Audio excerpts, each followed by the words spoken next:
Bismillahirrahmanirrahim. Assalamualaikum warahmatullahi wabarakatuh. Salam sejahtera untuk kita semua. Dalam kesempatan ini saya akan menjelaskan sebuah konsep yaitu circular economy. Mungkin pada sebagian orang konsep ini masih belum familiar. Untuk itu saya akan menjelaskan konsep tersebut, prinsip dan bagaimana kemudian circular economy diimplementasikan. Dalam video ini, saya akan menjelaskan secara singkat tentang circular economy.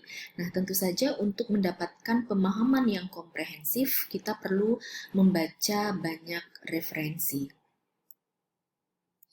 Sebelum menjelaskan tentang circular economy, kita perlu melihat lawan daripada circular economy, yaitu linear economy.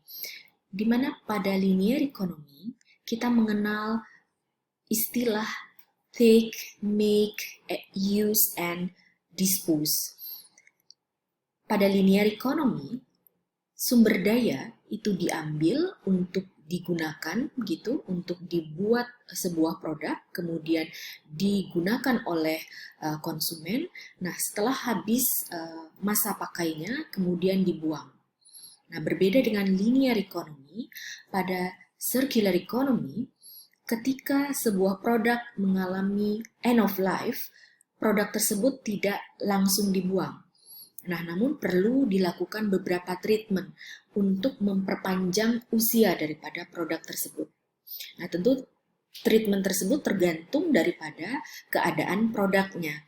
Nah, apabila sebuah produk memiliki komponen yang rusak, nah kemudian komponen itu diganti gitu untuk bisa digunakan kembali.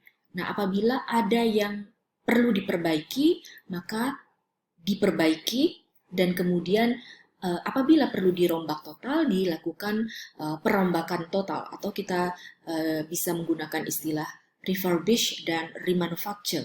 Nah, pilihan lain kemudian terakhirnya adalah melakukan proses recycle.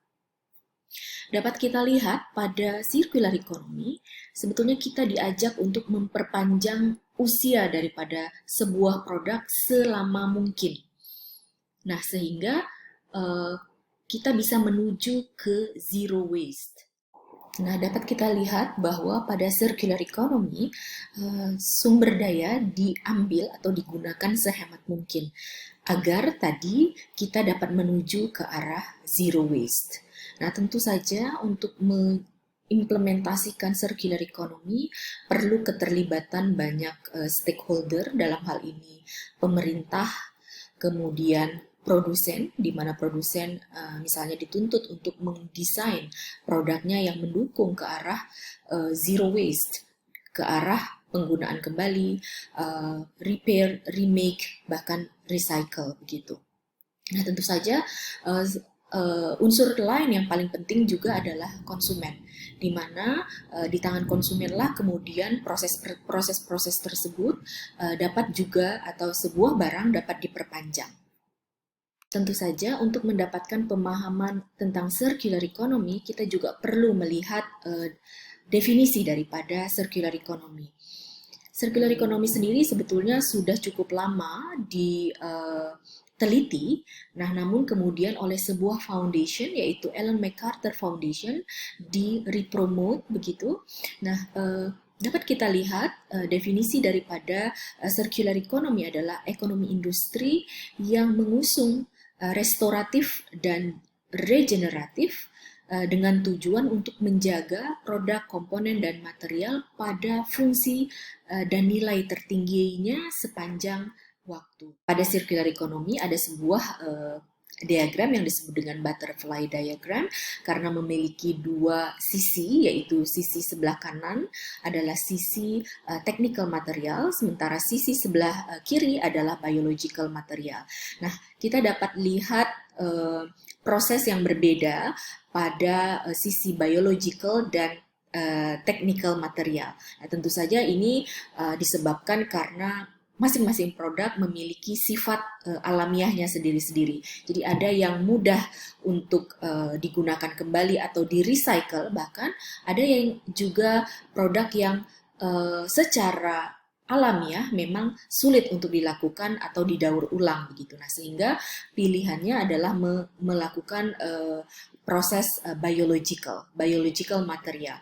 Kita bisa lihat dari sini, dari part manufacturer, product manufacturer, service manufacturer, kemudian dikumpulkan, di-maintain, digunakan kembali hingga di-reuse. Nah, sementara pada biological material kita bisa lihat proses yang sedikit berbeda ketika konsumen mengumpulkan mengumpulkan biological material, dilakukan proses cascading, di mana konsumen kemudian memperpanjang dengan beberapa cara, intinya melakukan proses perpanjangan usia daripada produk. Nah, kemudian ada treatment-treatment lain sehingga produk biological material bisa terurai gitu di alam secara aman.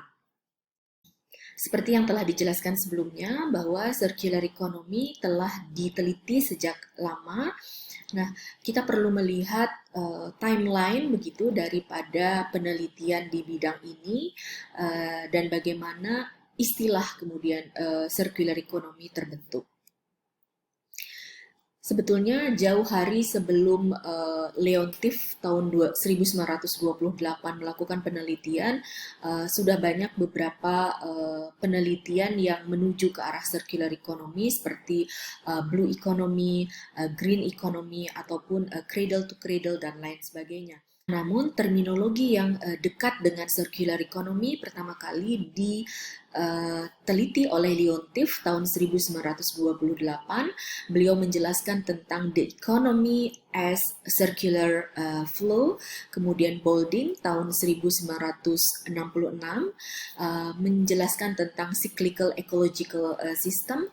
Dan Knies dan kawan-kawan tahun 70 mendeskripsikan tentang environmental economic perspective. Tahun 1981 Stahel dan Ride Mulvey menyinggung tentang economy in loops. Nah, secara exact terminologi circular economy kemudian dikenalkan oleh Atkins tahun 1989. Nah, penelitian circular economy kemudian berkembang hingga saat ini diimplementasikan ke banyak bidang dan berkembang sedemikian pesat hingga hari ini. Nah, saya sendiri sebetulnya baru memulai penelitian di bidang circular economy tahun 2013 dan kemudian mencoba untuk melakukan publikasi di tahun 2015. Nah, pada tahun 2013 kami mencoba merumuskan circular economy values di mana kami berkeyakinan begitu bahwa dengan mengetahui value daripada circular economy konsep ini akan lebih mudah untuk diimplementasikan. Nah, kemudian dalam perjalanannya kami mengklasifikasikan circular economy values tadi menjadi 3 klasifikasi, yaitu principle, intrinsic attribute, dan enabler. Nah, kemudian prinsipal diterjemahkan sebagai fundamental truth atau karakteristik dasar daripada sebuah produk begitu. Nah, kemudian intrinsic attribute seperti yang sebelumnya dijelaskan bahwa masing-masing produk sebetulnya telah memiliki sifat alaminya masing-masing. Kemudian ini diklasifikasikan menjadi intrinsic attribute. Nah, kemudian enabler ini adalah karakteristik yang kemudian memungkinkan circular economy untuk diimplementasikan secara mudah.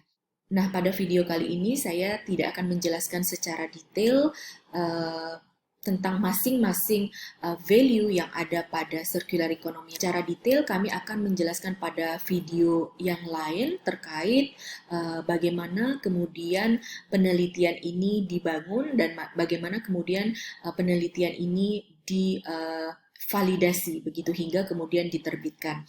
Untuk lebih jelasnya tentu saja bagi para audiens yang mungkin saat ini tengah melaksanakan penelitian di fokus yang sama dapat mencari referensi terkait. Secara detail kita bisa lihat value dari masing-masing klasifikasi, yaitu principle, intrinsic attribute, dan enabler. Nah, pada principle terdapat 6 value, yaitu cascades orientation hingga ke leakage minimization. Pada intrinsic attribute ada system thinking hingga optimization of change. Sementara di enabler ada teknologi, market, dan innovation. Pada kesempatan ini saya akan menjelaskan satu prinsipal yang kami temukan, yaitu cascading atau cascades orientation, di mana pada prinsipnya adalah segala upaya untuk memperpanjang usia daripada produk gitu. Nah, di sini misalnya barang yang sudah digunakan oleh seorang user kemudian diberikan kepada user berikutnya, dan kemudian user berikutnya memberikan kepada user selanjutnya begitu, untuk memperpanjang usia daripada produk sebelum dilakukan proses recovery atau proses dispose gitu. Nah, kita bisa lihat bahwa upaya-upaya memperpanjang tentu saja dapat dilakukan dengan banyak cara begitu. Nah, ini adalah beberapa research yang kami lakukan. Bisa kita lihat di sini, kebanyakan research yang saya lakukan adalah terkait dengan technical material begitu, antara lain electronic product dan lain sebagainya. Dan kemudian saya mencoba mengkorelasikan circular economy dengan area penelitian saya yang lain seperti sistem informasi begitu, dan juga diimplementasikan pada bidang logistics. Nah, hingga saat ini saya masih melakukan research di bidang ini, di bidang circular economy. Demikian yang bisa saya sampaikan pada kesempatan kali ini. Semoga bermanfaat. Wassalamualaikum warahmatullahi wabarakatuh. Terima kasih.